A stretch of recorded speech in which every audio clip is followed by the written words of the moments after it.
নমস্কার বন্ধুরা, আজকে 4টে বড় বড় নতুন আলু নিয়ে নিয়েছি। ধুয়ে পরিষ্কার করে কেটে নিচ্ছি।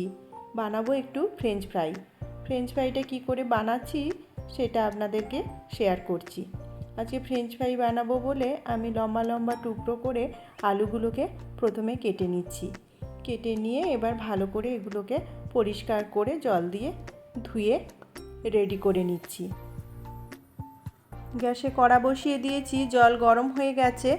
পরিমাণ মতো নুন দিয়ে নিলাম, দিয়ে এবার আলুগুলোকে সেদ্ধ করে নিচ্ছি। আলুগুলোকে আমি মোটামুটি 15 মিনিট মতন ঢাকা দিয়ে রেখে দিলাম। সেদ্ধ হয়ে গেছে। এবার একটা পরিষ্কার কাপড়ের ওপরে এটাকে ছড়িয়ে দিলাম, দিয়ে একদম জলটাকে আমি ড্রাই করে নিলাম।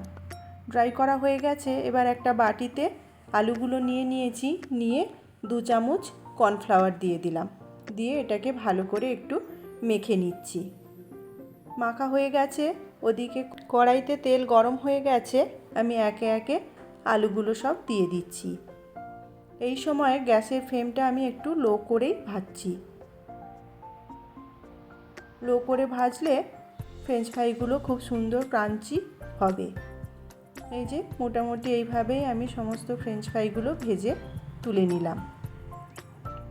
রেডি হয়ে গেল ফ্রেঞ্চ ফ্রাই।